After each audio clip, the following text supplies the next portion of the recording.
अगं मगाशी शीतल आलती होय. वय अगं पण सांगायचं नाही होय मला. हं? माझी पूजा बी उरकतच आलती की. अहो ते तरी कुठे बसते, उभे व 4 शब्द बोलते आणि जाते. ही घ्या माझी उतारी. आम्ही काय कुठं पैसे बुडवून पळून चाललो होतो बाई?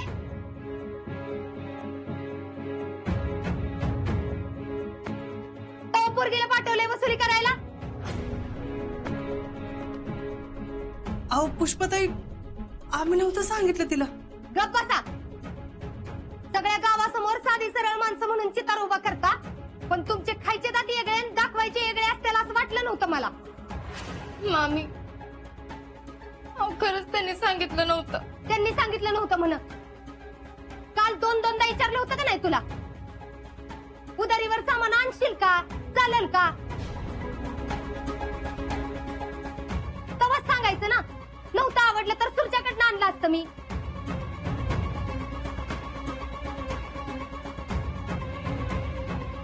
फेडरेशन अध्यक्ष आहे मी. त्यांनी दिलं असतं मला उधारीवर. पुष्पा वहिनी, तुम्ही उगाच काय उगाच? आता कशाला नाटक करताय? कालच्या सामानाचे पैसे देताना बहिणी सांगितलं असेल.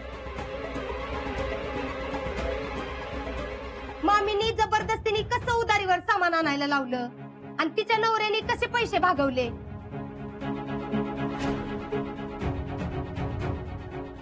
आणि काय ग, एवढंच होतं तर द्यायची होती ना ही बी उधारी. तुमच्याच लग्नाला खर्च केले होते ते पैसे. उषा वहिनी, तुमची पोरगी बी दिसती तशी साधी नाही, लय आतल्या गाठीची आहे. अगं पुष्पा, पाहिजे तर मी तुझी माफी मागते. काय नको मला माफी बिपी. पुष्पा, अगं गैरसमज करून घेऊ नकोस. यांच्या मनात तसं काय बी नसेल. ना ना, तुम्ही माझ्या मोठ्या भावासारखे. आता तुम्हाला बी कळतंय की कुठं कसं वागायचं, कसं बोलायचं. तिला उधारी आहे हेच सांगायचं होतं तर गप्प येऊन अजिंक्यांना सांगायचं ना.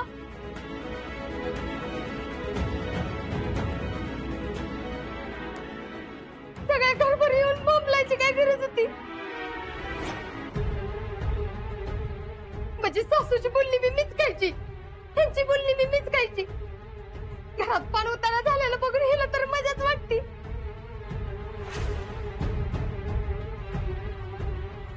कुठे तुमची वय? राहू दे, त्यात काय एवढं. राहू दे बिवदे काय नाही. एकदाच काय ती मोकळं व्हायचंय मला या सगळ्यातनं. कुठे आहे तुमची वही?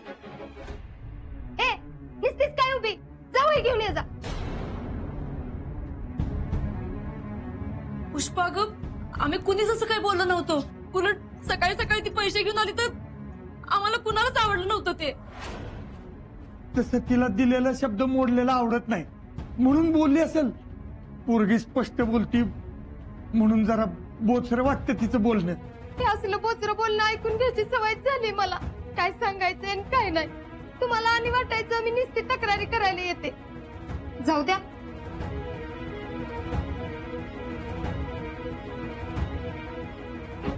मामी, ठीक आहे. आणलीस ना वही? तुला लय आवडतं ना हिशेबाला क्लिअर राहिलेला, मग लिह त्यात. बघ बघ माझं नाव कुठे आहे त्यात बघ.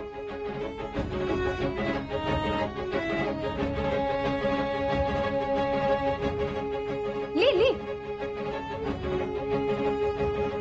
पुष्पा भैटेचे 1828 जमा.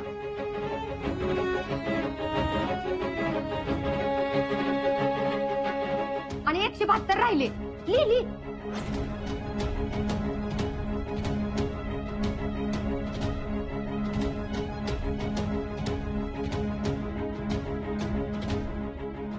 चाललं दुकान तर येईन परत सामान घ्यायला. शेवटी आपण पाहुणे आहे, आपणच आपल्या मदतीला येणार ना. तो सूरज लय ऑफर देतो, माल बी चांगला घालतो. 4-4 वेळा मला सांगून बी गेलाय, फेडरेशन अध्यक्ष इथंच यायचं सामान घ्यायला. पण मी म्हणलं नाही बाई, एवढं आता पाहुण्याचं दुकान असताना कशाला दुसरीकडे जायचंय. पुष्पाताई, अहो लहान आहे पोर, चूक झाली. लहान लहान म्हणायचं आणि केलेल्या चुकांवर पांघरून घालायचं. आमच्यात नाही असली पद्धत. मामी सॉरी. तुझं सॉरी घेऊन मी काय करू? माझंच चुकलं. पण देव बी अशा प्रसंगांमधनच अक्कल देतो. जाऊ दे, येते मी. लय काम आहेत आणि ती बी माझ्याच उरावर. आता माणसं कशी जरी वागली तरी आपण काय करणार म्हणा. जी काय नाती आहेत ती आपली आपणच जपली पाहिजेत.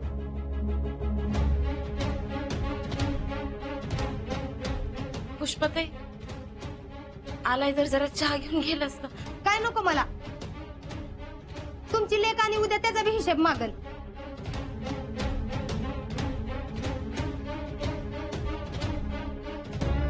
येते मी. आणि काय ग, तू काय इथंच थांबतीस का?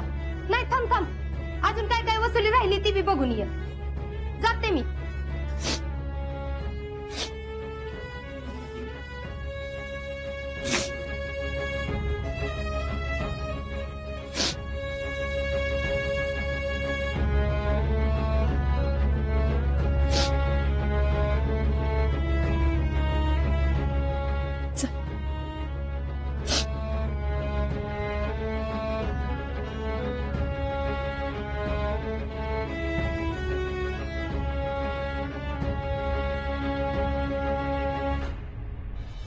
वा, छान जेवण चांगलं होतं. हा साहेब, तुम्ही येणार म्हणून आईला सांगितलं होतं. गावरान बेतकर. हा बसा.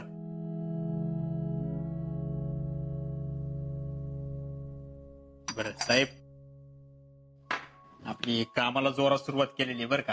हे आता माग महिलाचं समक्षीकरण केलं.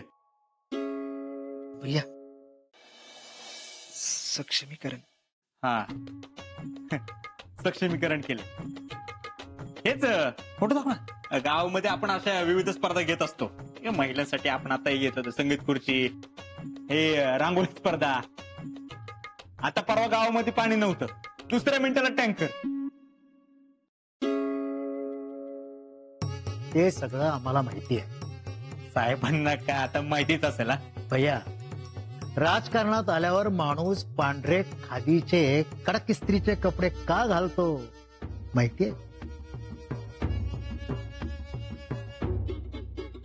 विचार का?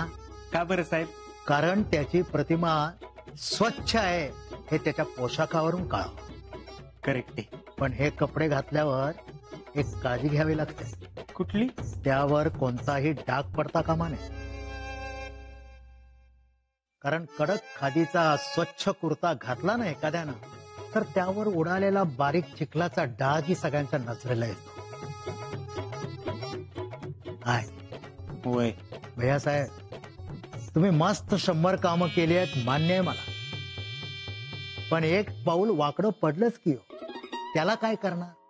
म्हणजे मला काय कळलं नाही. कळलं नाही म्हणजे सगळं अहवालच सांगावं लागणार.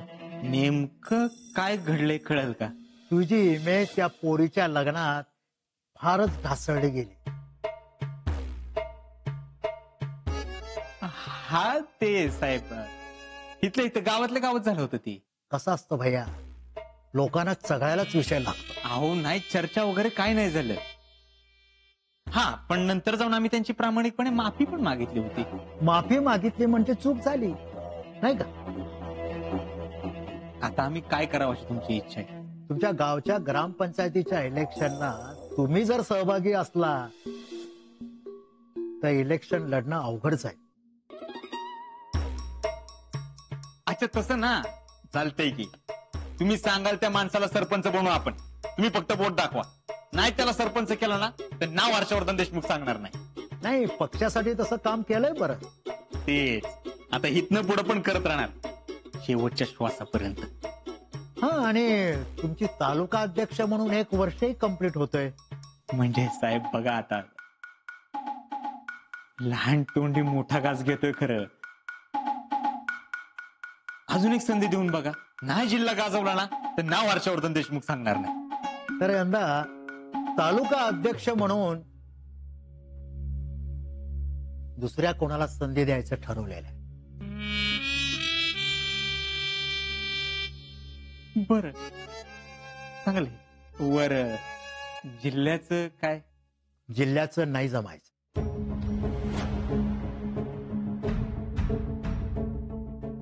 का?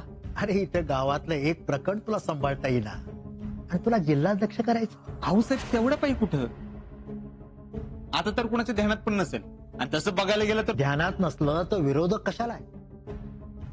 उद्या तुम्हाला तिकीट दिलं तर पहिल्यांदा हेच उकरून काढणार. राजकारणात जुनी मडीच उकरून काढणार. कोणाचे दमे बघतो ना मी पण. काय उकरून काढायचं काढा म्हणाव. नाही काय जित्ता काढला ना नाव हर्षवर्धन देशमुख. भैया इथंच चुकतो तुझं. राजकारण म्हणजे बुद्धिबळाचा खेळ असतो. तिथं शड्डू ठोकून काय उपयोग? आम्ही मागं तुला बुद्धिबळ गिफ्ट केलं होतं ना, खेळतोस ना? होय. नुसतं खेळता का त्यातून काही शिकता बी? नाही अहो साहेब, पण आम्ही लई कष्ट घेतले पक्षासाठी. मग मी कुठं नाही म्हणतोय. अहो पक्ष तर तुम्हाला संधी द्यायचीच म्हणतोय, फक्त योग्य वेळ आल्यावर. योग्य वेळ योग्य वेळ योग्य वेळ साहेब कधी येणार योग्य वेळ? आता ते आत्ताच कसं सांगणार? तुम्ही पक्षाचं काम हिरिरीनं करत राहा.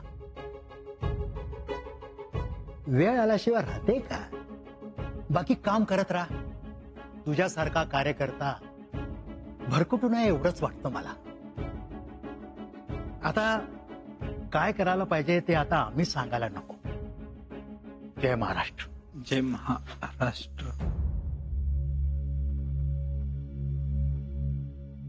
आम्हाला शिकून जात आहे म्हातारे. स्वतःच्या रोज 10 भानगडी पेपरात येते ते नाही बघत. आम्हाला शिकवते. टॅलेंट आपलं ना ते पट्ट्या बोल झालाय बघ. अहो भैया त्यांच्यावर चिडून काय उपयोग आहे? टॅलेंट नाही नाही नाही नाही नाही. आपलं ना करिअर धोक्यात आणलंय या शिकलीनं. आता नो दया माया. आपलं चुकलं टॅलेंट. आपलं चुकलं. जिथं खलास करायचं ना पंजा मारला तिथं. ठीक आहे, चूक सुधारू. आता कळेल जो हर्षवर्धन देशमुख काय चीज आहे. ठेवते. काय भाऊ? अहो काल येणार होतं ना माल घेऊन. सुमन, जितू भाऊजी. ओ वहिनी, अहो ऐका तरी माझं. काय ऐकून घ्यायचंय? अहो तुम्ही काल येणार होता, गिराईक माघारी जायला लागलं. त्या आधीची उधारी क्लिअर करा, मगच माल टाकतो मी. काय दादा, आज माल घेतोय का तुमच्याकडनं आम्ही? करूयात की क्लिअर? जरा कळ काढा की. नाही नाही, अहो आता नाही म्हणलं तरी 7,000 रुपये उधारी झाली असेल. पण बघा की ह्या टायमाला. आता काय असेल ती रोखीनच घ्या. आवाज काय करताय? पुस्तक घ्या. सुमन, जा आतनं पिगमीचं पुस्तक आणि पैसे घेऊन ये. वहिनी, आता हे बरं आहे का? का काय झालं? अहो आमची उधारी एवढी ठकून ठेवली आहे आणि पिगमी भराय बरं पैसे आहेत तुमच्याकडे. हाव तसं नाही. तसं नाही तर कसं? आता तर तुम्ही म्हणत होता पैसे नाहीत म्हणून. हे बघा, तुम्ही मला उगाच पेचात टाकू नका. पिगमीचे पैसे असे किती असतात तेव्हा? 100 रुपयाची तर आहे पिगमी. अहो आता तुम्हीच सांगा, ही व्यवहारात बसतं का? ताई, पुस्तक सापडा ना. थांब आले. काय राव, चांगली माणसं आहेत ती. देतील की, कशाला उगाच तगादा लावलाय? तुम्हाला काय माहितच नाही वाटतं का? काय झालं? अहो सगळीकडनं कर्ज काढून ठेवल्यात. काय सांगता? अहो त्या जिथून बाहेरनं पैसे उचललेत आणि त्याची माणसं पैसे मागायला डेली घरला येतात. अरे काय सांगताय? गावात बदनामी होती ती वेगळंच. अहो पण ही सरळ साधी माणसं आहे. अहो ते दाखवायला झालं. बँकेचे हप्ते बुडवलेत 3 महिन्याचे. अहो गावाला माहितीये आणि बँकेनं सांगितलंय पुढला हप्ता नाही भरला तर घराव नाही तर राहणार जपतील म्हणून. अरे पण एवढं कसं अंगावर आलं? आता मला सांगा, एवढी देणी करून ठेवली त्यांनी, कसा ठेवायचा यांच्यावर विश्वास? ते बी आहेच म्हणा. आता आधीच एवढ्या जणांचे पैसे बुडवले त्यांनी, उद्या आम्हाला चुना लावणार नाहीत कशावरनं? अहो आमचं का घरचं एवढं आहे वे की 5-50 गेले म्हणून आम्हाला काय फरक पडणार नाही. हे घ्या. भाऊ, मी काय म्हणते, ह्या टायमाला टाका की माल. काय वहिनी, उगाच माझी अडचण करू नका. काय ते माझं भागवा आणि मला जाऊ द्यात. पुढे अजून काम आहेत मला. अहो नाहीतर एक काम करा, पिगमी जमली असेल की त्यातच माझं भागवून टाका. अहो असं कसं मधनच पीक मी मोडायची? त्याचा काही उपयोग बी होणार नाही, व्याज बी बुडायचं. मी 2 महिने थांबलोय. आता तुम्ही काय मला माझे पैसे व्याजासहित परत देणार आहे का? अहो आता लगेच कुठनं पैसे द्यायचं? दादा किती जमा झालेत खात्यावर? हे काय 4,500 झालेत. एवढेच कसं? आता आप्पा जाताना काढून गेलेत, त्यावर जमलेले एवढेच. मग हे द्या की काढून. ठीक आहे, हे मोडून मी पैसे देते, पण तुम्ही आधी माल टाका. आधी पैसे द्या, मग माल टाकतो.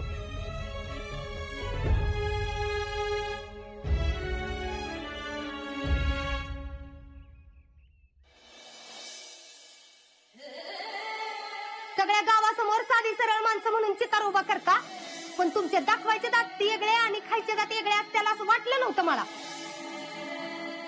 शितले, मी जरा बाहेर जाऊन येतो.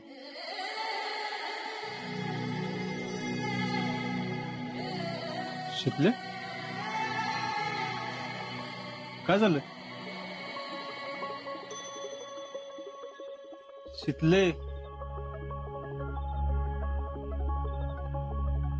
काय झालंय? मगापासून एकाच साडीची घडी घालतीस. नाही, काय नाही झालं. सांगशील आता? अहो काय नाही झालं हो. सकाळी मामी बोलले तेच घेऊन बसलेस का अजून?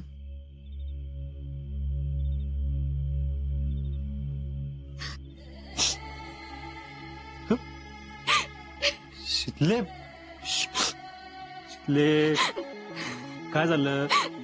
मी मुद्दाम नाही केलं. शितले, माहितीये मला.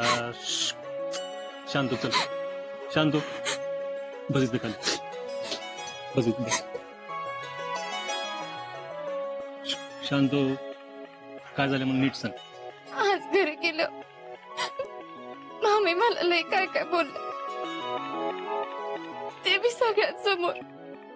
शितल्या का असं मनाला लावून घेत बसलीस तर कसं होणार ग? खरं तर मी स्वतःहून नाही सांगायला पाहिजे होतं. आणि काय? काय नाही. अहो मला नाही आवडत असं उधारी ठेवाय. आमचं नाना कायम म्हणतात पैशाचं कधी मिळत नसलं पाहिजे.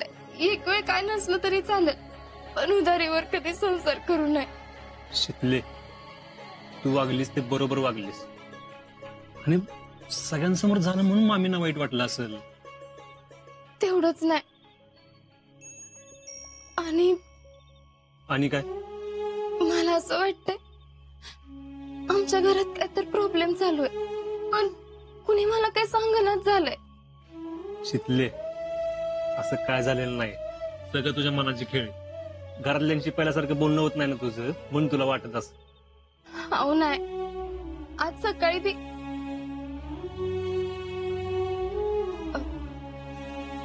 नाही, जाऊ द्या, काय नाही.